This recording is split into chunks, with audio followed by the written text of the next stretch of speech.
2020 혼마 1614호 청구인.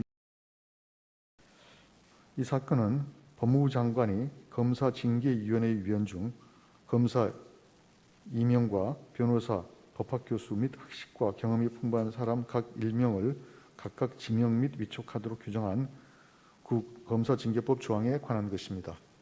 먼저 주문을 선고하고 법정 의견의 요지는 문영배 재판관께서, 재판관 이선혜의 반대 의견의 요지는 이선혜 재판관께서 설명을 하겠습니다. 주문. 이 사건 심판 청구를 각하한다. 법정 의견의 요지를 말씀드리겠습니다. 청구인은 이 조항이 검찰총장에 대하여 징계를 청구한 법무부 장관으로 하여금 검사징계위원회의 위원 과반수를 지명 위촉하도록 규정함으로써 징계 절차의 공정성이 담보되지 않는 상태에서 검찰총장의 직을 부당하게 박탈할 수 있도록 하고 있다고 주장합니다. 그러나 이 조항은 국가기관인 검사징계위원회 구성에 관하여 규정한 조직규범에 해당합니다. 청구인이 주장하는 기본권 침해는 이 조항 자체에 의해서 직접 발생하는 것이 아니라 이 조항에 의하여 구성된 검사징계위원회가 청구인에 대한 징계 의결을 현실적으로 행하고 이에 따른 구체적인 집행행위, 즉 법무부 장관의 제청으로 대통령이 행하는 해임, 면직, 정직 등의 징계 처분이 있을 때 비로소 발생하는 것입니다. 따라서 이 조항에 대한 심판 청구는 직접성이 인정되지 않습니다.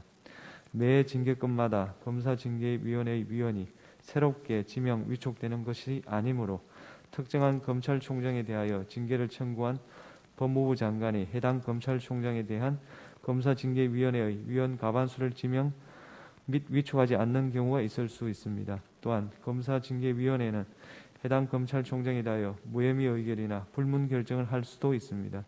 따라서 이 조항은 해임, 면직, 정직 등의 징계 처분이 있기 이전에 이미 청구인의 권리관계를 직접 변동시키거나 법적 지위를 확정시키는 경우에 해당한다고 볼 수 없습니다. 한편 해임, 면직, 정직 등의 징계 처분은 항고소송의 대상이 되며 청구인은 2020년 12월 17일 정직의 징계 처분에 대해 취소소송을 제기하여 이 사건 결정 선고일 현재까지 계속 중입니다. 따라서 집행행위에 대한 구제 절차가 없거나 그 구제 절차에서는 권리구제의 기대 가능성이 없어 청구인에게 불필요한 우회 절차를 강요하는 경우라 보기도 어렵습니다. 그렇다면 이 사건 심판 청구는 직접성의 예외에도 해당하지 않으므로 부적법하다고 할 것입니다. 재판관 이선혜의 반대 의견의 요지를 말씀드립니다. 어떤 규범이 일견 조직 규범의 성격을 띈다는 이유만으로 그에 따라 설치된 기관의 권한 행사의 성격, 구제수단의 유무 및 실효성, 기본권 침해 상황 등을 살펴보지 않고도 그로 인한 기본권 침해의 직접성이 모두 부정된다고 할 수는 없습니다. 심판 대상 조항은 일견 조직 규범의 성격이 있으면서도 내용적으로는 검찰총장을 대상으로 하는 징계에 관한 절차 규범의 성격이 강합니다. 헌법 제7조 제2항의 규정 연역과 직업공무원 제도의 기능으로부터 공무원의 신분과 정치적 중립성의 보장은 의원 내각제의 요소가 있는 정부 형태에서 더욱 중요하며 직업공무원의 신분 보장은 그 직무상 정치적 중립성 보장을 전제로 한다는 점을 확인할 수 있습니다. 이를 고려하면 국무위원으로서 국회의원의 직을 겸한 법무부 장관이 헌법기관으로서 준사법기관인 검찰총장을 대상으로 신분상 불이익을 가하는 징계 절차에 관여하는 경우 검찰총장이 국민으로서 누리는 공무단임권의 보호 영역 중 그 직무 수행상 정치적 중립성을 보장하는 것은 더욱 중요한 의미가 있다는 점을 도출할 수 있습니다.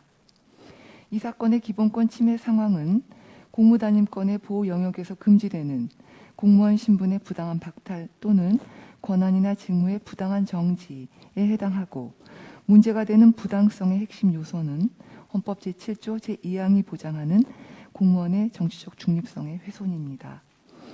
공무원의 신분을 보장하는 것은 직무상 정치적 중립성의 보장을 지향하며 이를 전제로 하므로 징계 절차의 개시로 위화력이 발생하여 이미 정치적 중립성이 훼손된 이후에 신분상 불이익만 사후적으로 제거된다고 해서 공무단위권의 침해가 없다고 할 수 있는 것은 아닙니다.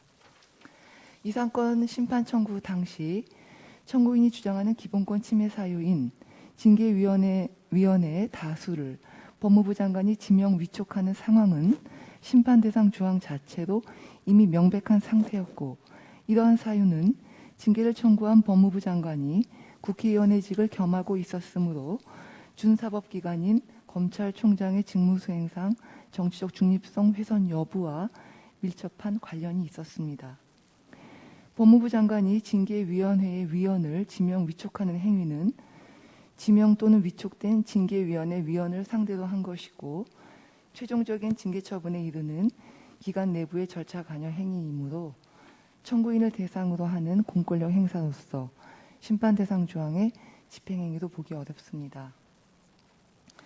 심판 대상 조항은 징계 절차에 관여하는 주체를 정한 규범으로서 청구인에게 신분상 불이익의 법적 효력을 발생시키는 대통령의 징계 처분을 집행행위로 보는 경우 징계위원회 위원 지명 위촉 행위의 주체가 법무부 장관이라는 점은 최종적인 징계 처분의 유무에 의하여 달라지지 않고 여기에 어떤 심사나 재량의 여지도 없습니다.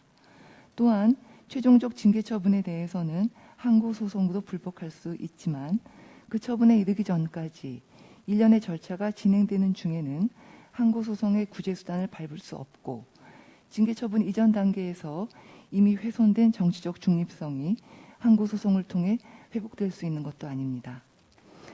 이 사건에서 집행행위의 예정에도 불구하고 법리에 따라 인정된 심판 청구의 직접성을 집행행위의 존재를 이유로 사후적으로 부정하는 것은 부자연스러울 뿐만 아니라 기본권 보장의 사각지대를 발생시키게 됩니다. 집행행위에 대한 취소소송이 제기되었으니 위헌법률심판이나 헌법재판소법 제68조 제2항의 헌법소원을 거칠 수 있음을 들어 이 사건 심판 청구의 직접성을 부정하는 것도 법령에 대한 헌법재판소법 제68조 제1항의 헌법소원과 관련하여 축적된 직접성 법리와 부합하지 않습니다. 만약 이 사건 헌법소원이 인용되는 결정이 선고된다면 법원도 모든 국가기관 중에 하나로서 그 결정에 기속된다고 보아야 할 것이므로 이 사건 심판의 이익을 부정할 수도 없습니다. 이 사건 심판 청구는 기본권 침해의 법적 관련성 등이 인정되는 등 그 적법 요건을 충족하므로 본안 판단에 나아가야 할 것입니다.